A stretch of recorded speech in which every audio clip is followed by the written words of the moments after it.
The way most companies win is everybody lives in their brilliance. When people stop living in their brilliance because they're doing things that they're not world-class in, then you're mediocre. You bring in the best people and I get out of their way. And I always say, I am here to provide you whatever resources and tools you need. I will take the mistakes. You get credit for the successes. Fail fast, fix fast, because a mistake is fine once. Twice, it's a choice. So let's go make them. Let's correct. And we'll figure out how the hell we're going to get to where we're going.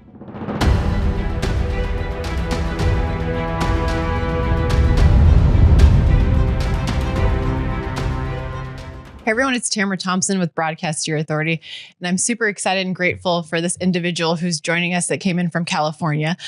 Jeff Fenster is the founder of Everbowl, and he's a serial entrepreneur driven by a simple philosophy: make friends and have fun. I extremely appreciate this value system there. He specializes in disruptive startups, vertical integration, and revenue-driving innovation. He's done incredible stuff. I actually watch his channels, watch his podcasts, and other things as well.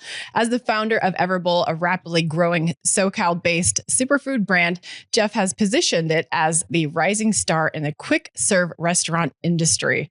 He is an incredible human being, and I'm so grateful to have you here today. Thank you, Jeff. Thanks for having me, and thank you guys for dressing the part for Everbowl colors as we talked about pre-show. So couldn't be more on the nose, so to speak. Well, first off, for those that may not know a little bit more about your backstory and starting Everbowl and things like that, like how did you really get into being a serial entrepreneur, and where did you really start that journey? Fatherhood actually kind of thrust me into it. So I went to law school to be a sports agent, graduated, started down that path, met my wife and had a daughter while I was in law school.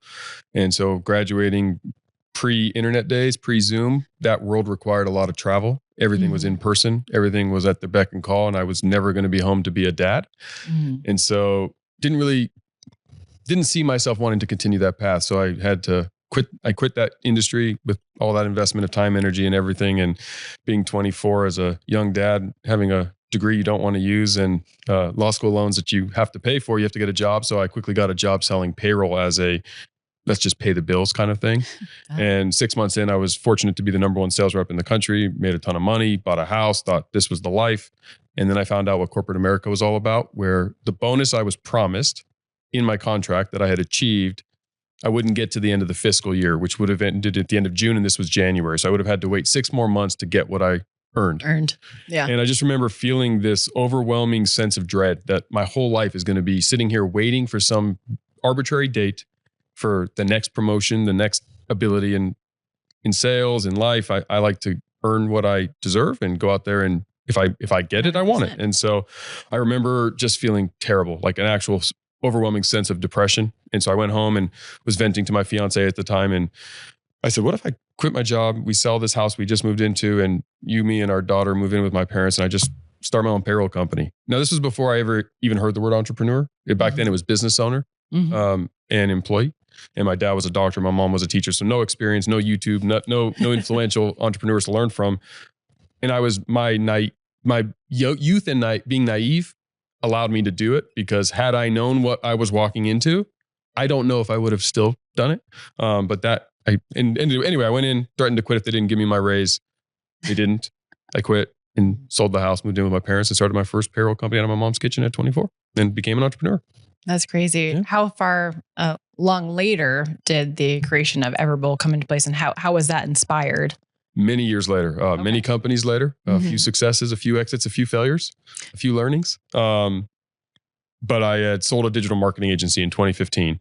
And I was trying the retirement game and wanted to see what that was like. Thought, oh, I have enough money. I got 2 kids. Retire young. Try that. Yeah. Yeah, definitely. I can't retire. And my wife said, get out of the house. You're driving me and the kids crazy. I'm too high strung. And so she said, just go do something you're passionate about. And everything else I had done for money, or I'd done for opportunity, or I thought I could actually turn it into something. Everbowl was really started as just a passion hobby project. I signed the lease on a whim. I was visiting a client in Poway, California from my digital marketing days, and went into a Smoothie King to grab a smoothie. And the owner was legitimately pulling stuff out of the building and into his van. And I said, are you open? And he said, tomorrow's our last day. I'm retiring. Why didn't you sell the business? Oh, I wanted too much money, blah, blah, blah. Can I have the landlord's number? Gave me the landlord's name and number. I called her and I signed the lease the next week without a name, without a menu.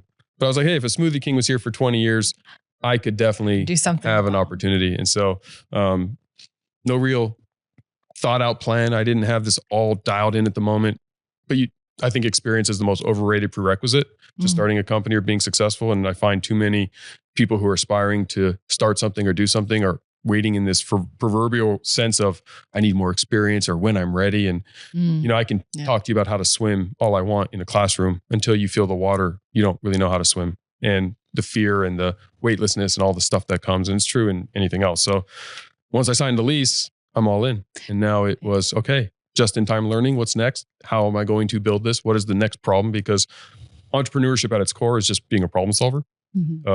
It's a professional business sense of being a fireman or woman, right? How many fires am I going to put out today? How do I prevent tomorrow's fires by understanding what creates them? If I can keep doing that long enough, I grow, I scale, and then I build something that works. And it's not as complicated. And I think people get too caught up in their industry. Like, I have no restaurant experience. I still don't really know much about restaurants. Yeah, we have 100 of them and it's great, but business is the same. Whether it's restaurants, payroll, preschools, digital marketing, podcast studios. Can you make more money than you spend? Can you attract talent? Can you attract customers? Can you attract investors if you're doing that? Do you understand marketing? Do you understand accounting and finance? Can you handle SOPs and supply chain? Can you build repeatable process? And can you handle the crazy stuff like the icebergs that just pop up? The COVIDs, the great recessions, the things that no one can predict. If you can do all that, you can win. And so I enjoy jumping from industry to industry because I get to learn. I get to come in with fresh eyes and not get caught up in that, well, this is how the industry has always done it. Well, that's dangerous. Disruptive. Yeah, that's the disruptive part. It's not that I'm smart. Truthfully, I'm an ordinary guy. I just figure out what extra stuff to get extraordinary results. And I think it's obtainable for everyone. And so I'm like formulas. I like repeatable process. And so I find formulas that work. And I found one for me for success in business. And it's available for everybody. It's just, can you follow it? It's like health and wellness. There's no one needs to, it's not hard to figure out how to eat well and exercise. The information's there. The difference between those who do and don't is the ones who actually follow it and do it. And can you do it when you don't want to? So when you signed that lease, how long did it take you to even come up with Everbowl? And then also, was it a thing where you saw it trending in the industry already? Or were you the first one to think of it? So I was definitely not the first to think about it. Yep. I had been eating acai for 10 years, but there was no acai bowl restaurant. So I was importing acai from a company in Chicago that was sending me cold bricks of acai in my freezer. And I was that crazy guy when you came to my house and we hung out to watch football. Yeah, those you thought you were eating pizza and wings. I was making you acai bowls and graviola bowls. I would have gave and acerola bowls. And my friends literally, at first they're like, you're nuts, we're ordering pizza. And then they ate it and go, that's still delicious. We're still also ordering pizza. So it became pizza and acai bowls on football Sundays. But what I noticed was I enjoyed it. And I wasn't sure if people were going to, but I figured if it didn't work, I could just sell smoothies. And truthfully, my secret backup plan was I was just going to put an office in the back and have kind of like I was doing some consulting for, business owners and aspiring entrepreneurs that were trying to figure stuff out. And I was like, well, I could pay for an office and just pay for an office. Where was your first storefront that you? Poway, California, San Diego. Oh, that's right. Yeah. You were saying it was the last Smoothie King in San Diego. But my thought was, instead of paying for an office, why don't I just put an acai bowl store in the front, a ton of write-offs, a restaurant in my own office, and who knows, maybe it'll make some money while I do my business in the back. And it was fortunately very successful to where I never had time to do any more of the consulting in the back. So tell us a little bit about going from that first store to expansion. Yeah. Who was it? Who was your first franchisee, the first believer? Walk us through that journey. Sure. I was actually never going to franchise. I was anti-franchise. Self-funded, was just going to go do this myself. Did you have a reasoning behind that first? Like why you didn't want to go into franchise? I did. Yeah. I didn't know much about it. I had this idea that there's too many winners and losers, and why would I want to franchise my business? I looked at Starbucks, I looked at Chipotle. They weren't franchising, and they were the brands that I stole a lot from Chipotle. One of my secret business hacks that I think most people don't take advantage of is public companies. So there's a public company in your industry. Well, if they're public, they do something called a quarterly call, where every quarter, the executive team literally tells the world what they're working on, what problems they're trying to solve, and how they're planning on doing it. You should listen to them because they tell you a lot of fun things. So I'm opening a restaurant. I start to listen to McDonald's quarterly call, Chipotle's quarterly call, fast food, quick serve restaurants, and starting to steal some knowledge. And so I wanted to create the Chipotle of acai bowls. So we have a very similar floor plan where you walk through, you create your own bowl. supply chain or supply line, right? And I just soaked up everything from them. But I didn't think franchising was the right fit for me. And so I was just going to go self-fund. And so my first one cost me more money than I anticipated. And so I started a construction company called We Build just to build my Everbowls. And I believe in vertical integration and solving my repeatable business problems with another company. So I love that. Yeah, it's not to make money, it's to save money and build efficiency. Because again, why do companies fail? They run out of options, and they run out of options most of the time because they run out of money. Money is the option most businesses fail with. So how do I save money? And I can save money on building 100 of these, which I was going to do for myself by starting my own construction company. And I don't know how to build anything. I'm the least handy guy in this room. If anything gets put in my house, my wife has to build it because I don't touch tools. But I have a very large construction company because I don't need to know how to build it, right? And I didn't need to go get customers. I just needed to build my own Everbowl. And that allowed me to start to scale. So I built it up to 28 of my own locations in San Diego, San Francisco, and Phoenix. And then March 18th, 2020 happened. Good old COVID. And that was the pivotal moment that when we came back from COVID, there was something that we did, momentum, inertia. So when COVID happened, March 18th, I laid off about 500 people, closed down 28 stores. Was one of the worst professional days, right? Because you didn't know what was happening. Being in San Diego, we didn't understand what tomorrow was. You know, obviously looking back, we now know, but at the time, you have to go back into that moment. And you just see like, hey, the last 3.5 years, all my business work and everything is going down the drains. It's over. And I don't know what's tomorrow going to bring. And so I do something called a 5-minute pity party. I set a timer for 5 minutes. I scream, I cry, I curse. I'm a victim. It sucks. Poor me. The alarm goes off and then it's time to solve what's next, right? You can be a victim for too long. That day, full disclosure, was a little longer than 5 minutes. It might have been an hour or two. But the next day after I fired everybody, I asked a couple of my executives to come into the office that I just laid off. 2 showed up. One told me, you fired me. I'm not coming in. Fair. And we did the big exercise, which is what's next and what can we do about it? And so we realized we had 28 kitchens. I also started an import company. So I imported my own superfoods and we controlled our supply chain from the different countries. So I had 45,000 pounds of frozen acai and pitaya and all these products. So I'm like, we have tons of food. We have 28 ghost kitchens that everyone's stuck at home and they still need to eat. What can we do? Well, I used to have a digital marketing agency. So I know a little bit about that. So we went to Shopify.com. We created a website called laterbowls.com. We put 10 of our bowls in a box with granola and plastic. We went to our database of all of our loyalty program and sent a message saying, hey, we know you're stuck at home. Order your bowls by Tuesday. We'll deliver them on Thursday.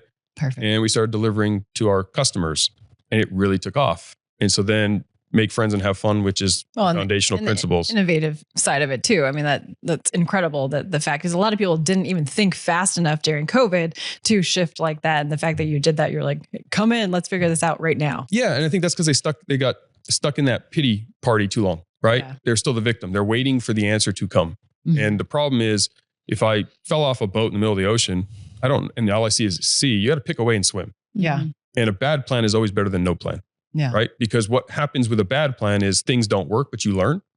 I had no idea by the Later Bowls thing that was going to turn into franchising because it was starting to work. And so we're like, well, we could do this nationally. How should we do that? And then a friend of mine, Make Friends and Have Fun is all about relationship capital. Who do you know is so much more important than what you know. So I started to call my friends and I called a very good friend of mine, an investor, Dan Fleischman, and said, who do we know that can get me on QVC? And he introduced me to another friend, Todd from Icon Meals, and he was on QVC and he connected me to a buyer at QVC. That's awesome. And pitched them, got on the show. 7 minutes later, we sold 75,000 units of product around the country. Wow. 17 airings later, 8 figures in sales, and we were plant-based product of the year in 21. And 500 people plus around the country sent me an email saying, do you franchise? We love your product. We don't see any retail stores here. Well, when 500 people want your business, you start to rethink your decisions. 100%. And that was the birth of Everbowl franchising. And so that was why we started to franchise because the world came to me. I wasn't going and selling. So still to this day, we've never advertised franchising. I've never spent $1 advertising and we have 100 plus open, 300 sold. And it was customers first, people who wanted and believed in the product and wanted to bring it to their community. Now you're speaking my language, right? Because now you're part of the team. And so point of it is, it's like, we don't do these things because we don't know what's going to, keep moving. The momentum will tell you what's next. It's just in time learning. It's just in time opportunity. When you sit on your hands and you wait, nothing happens. Yeah. Right. And so it's about taking that action. And some of the things don't work and that's okay. We don't have Later Bowls anymore. we're done with that, but we have a franchise business. So to have massive growth across 2 companies, how are you prioritizing that? How are you making that happen? I believe in bringing in world-class leaders and smart people. I'm sitting here because I have an incredible team of people.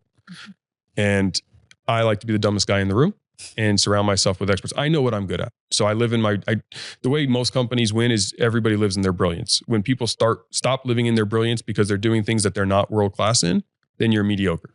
And so how do you bring people in who are world-class in what they do and not micromanage them and give them the freedom to be world-class? So I bring in people, I let them do what they do. So, we build.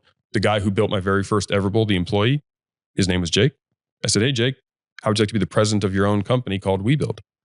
And all you gotta do is build Everbowls. And I know you can do it because your resume was, I'm standing in it. So he became the leader of WeBuild initially. Fast forward, right? So you bring in the best people and I get out of their way. And I always say, I am here to provide you whatever resources and tools you need. I will take the mistakes. You get credit for the successes. Fail fast, fix fast, because the mistake is fine once. Twice, it's a choice. So let's go make them. Let's correct. And we'll figure out how the hell we're going to get to where we're going. What are you doing to attract such amazing talent? Well, I think number one, that philosophy is where most get astray. Really talented people they're talented. They know what they're really good at. You don't tell LeBron James how to play basketball. You let LeBron James play basketball. Mm-hmm. You don't tell an artist how to be an artist. You don't tell somebody, I'm really good at sales. You can try to tell me how to sell. I'm going to do it my way because it's going to work for me. If you put me in a box, I'm going to leave the box. ADP, right? Don't put me in a box. Same thing for anyone. So if I attract somebody and they know, oh my gosh, I get to come and I get to inject my DNA into this thing. I get to put my ideas in it and I get to see them happen and I get the support of the team. Everyone wants to be part of that. And they all want to be part of high growth rocket ships. So creating an environment that allows that to happen with scale, with velocity, with attention, bringing in those kinds of highly successful people attracts more highly successful people because A players want to play with other A players. And so it's about holding yourself to that standard. And when they realize no, Jeff's serious, this is my white page. I get to literally do what I want here. I hired you because you're the best at I believe you're the best at what you can do. And I want that. And that's a great way to attract really talented people. Instead of saying, this is going to be your role. This is my expectations. I'm going to expect this, and this. That's not an A player. And if you want them, that's fine. And there's a role for them in an organization, but it's not at the top. And so I hire and attract the top and I let them build their teams and I support them. On the side of the franchises and the franchisees coming in, what has been some of the things that you've learned through that experiences, some of the challenges, some of the pitfalls, all those types of things? I'm sure people would like to hear a little bit more about those stories as well as you went into the expansion mode. Yeah. I took for granted that, so I was never going to franchise because I was against it. Then I went all in. All in. Let's go. Action. Yeah. I mean, one of my core principles, I have 5 core values that I live, and I'm anal about it.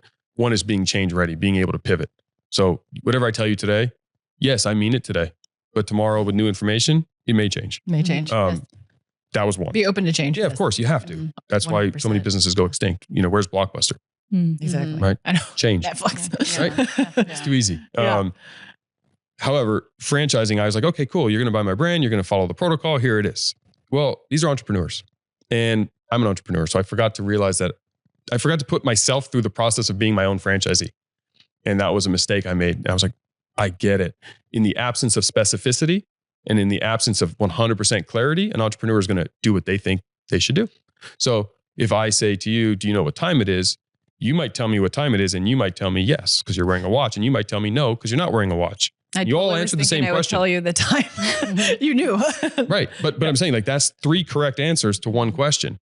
So if my intention was to just know, do you know what time it is, but don't tell me, I should have said that. So clarity, right? So when you start to think about, scoop blueberry on bowl. Okay. How many blueberries? How many? How many's too many? How many's too small? And scoop, place, put. So I had a lot of learnings on the fact that we had to get really tight on our process. We had to get really tight on our training process, our manuals, our SOPs, how we do things, documentation, ensuring that they understood why and how. Did you hire a specific individual to help create those processes, like with even the side of like the ingredients and building that out? Like, I'm sure you had somebody come in there, like you probably have your perfect bowl idea, Sure. like, but did you obviously have the SOPs and things like that? Did you have somebody come in that was specific to that role, I guess? We have someone specific. Her name's Haley, but she actually started in the stores when she was 18 years old and grew. That's great. Because I like, you're on my team, you get the first right to grow and take, experience is overrated.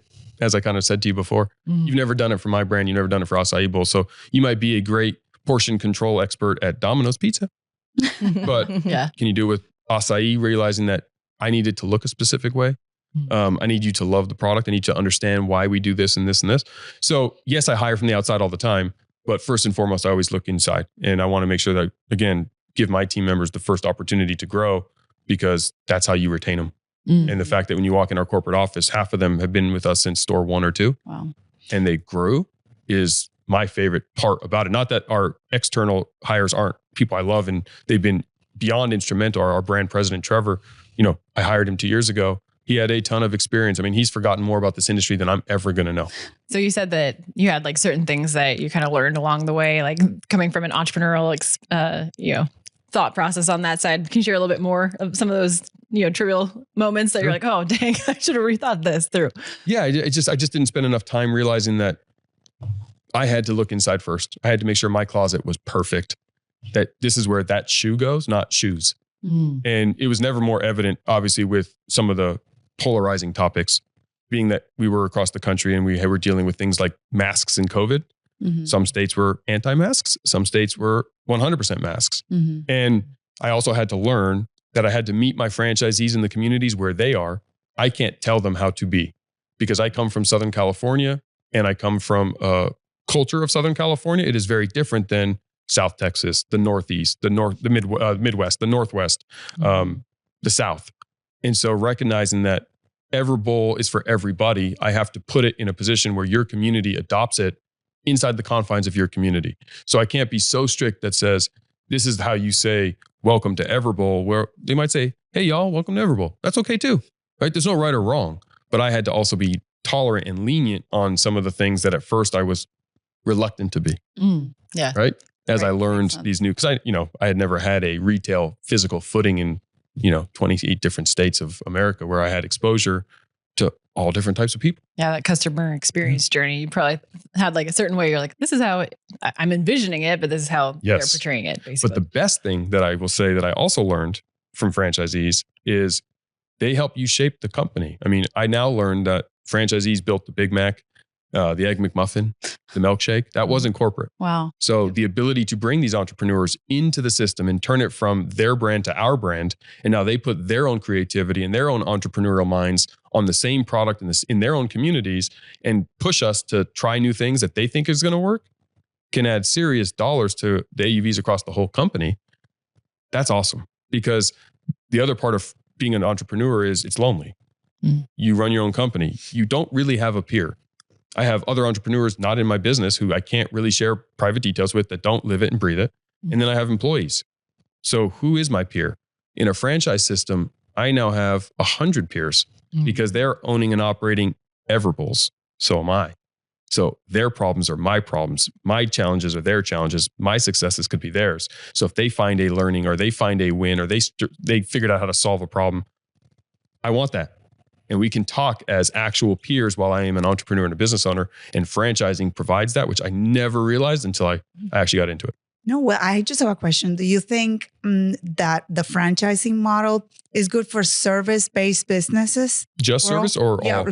for example, educational service businesses. Do you think that's scalable when it's so highly dependable on the workforce? Why don't you give them a little bit of backstory about what you do? Well, so we have a preschool chain, right? And preschool brand. And that has been one of our biggest question marks, right? Is franchising a good model? And what we've seen is that actually there's no brand there, not even like the ones listed corporate brands, that has been able to scale quality, because it's highly dependable on this, on human resources and training. And unfortunately, it's an industry with high turnover and very hard to train teachers. So it's an education business, but also a business. So what would be your position on a type of business like that? Well, I think franchising is great if you have the problem you're solving is shared by others. So if there's a lot of yous around the country that want to have a preschool or childhood education business, and the challenges that you figured out can be bottled up, and now you can solve them for me, and we can do it under one brand and get cohesiveness of marketing and better economies of scale across other areas, yes. The difference would be you would have to be much more specific in who you sell a franchise to. It wouldn't be an entrepreneur, it would be an educator. Mm-hmm. And so that person is buying your franchise as a way to build their own job or company. And what they want from you is the problem solving that you've done. And I don't have to start from scratch, because when you start your company, you're usually starting it, most entrepreneurs are starting it for the specific trade, right? If I'm opening a restaurant, I may be a chef. Well, 9 out of 10 restaurants fail because they're opened by chefs. Mm-hmm. So I can provide chefs franchising provides the chef an opportunity to avoid all the things that they're not expert at, so they can live in their brilliance of being a chef.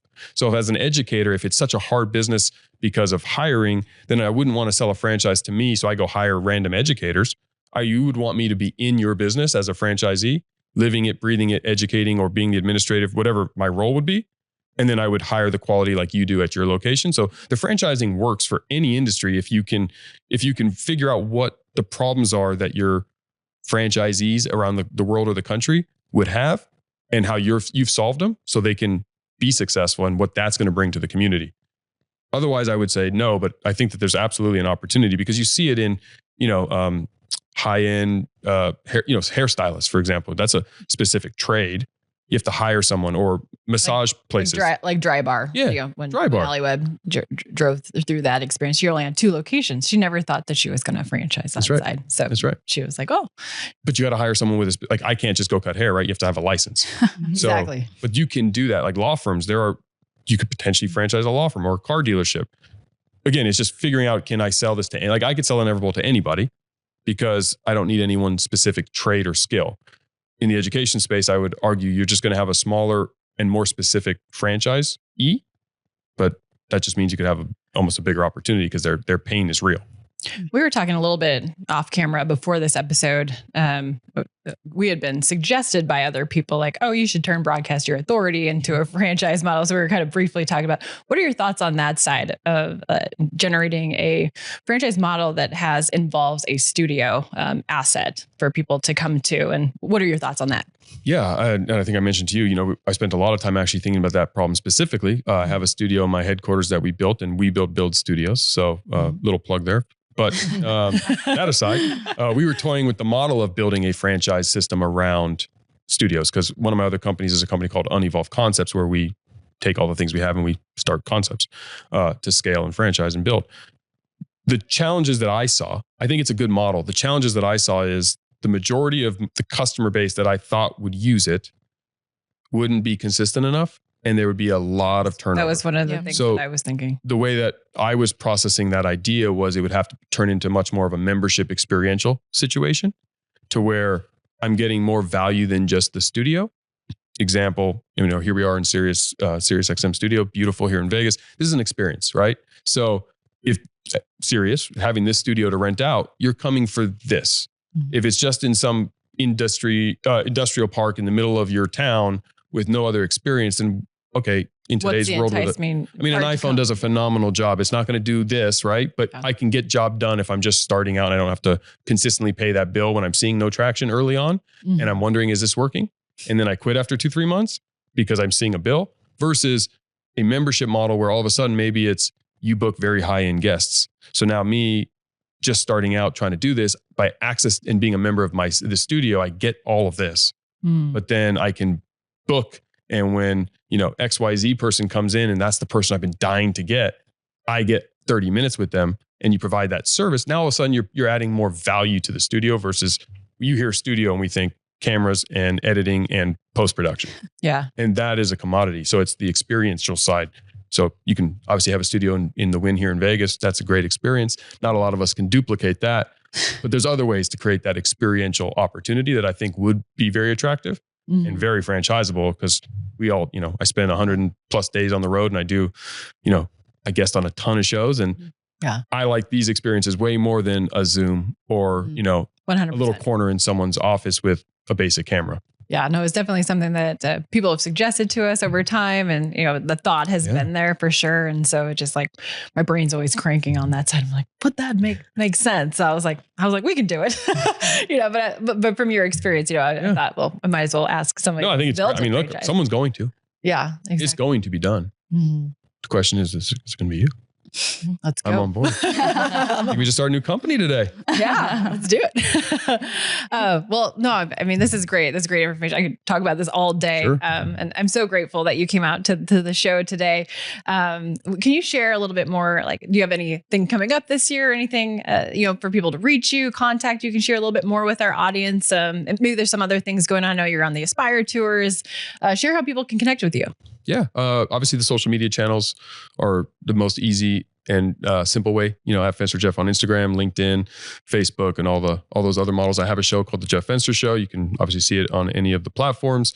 I do a lot of speaking. Everbowl.com. If you're interested in franchising, definitely reach out. If you are building anything or scaling retail, physical footprints around the country, WeBuild is a very interesting opportunity. And otherwise, I like to make friends. So if you just want to talk business, I like to meet new people. My entire business is built off of the foundation of who I know, not what I know. And so I like to help as many people as I can and provide value. And that'd be a great way. I love it. Make friends and have fun. So thank you so much, Jeff, for joining us today. Those of you that are watching the show, be sure to subscribe to Broadcast Your Authority on YouTube. Please leave us a review on Apple or Spotify. We appreciate all your comments, and we'll see you in the next episode.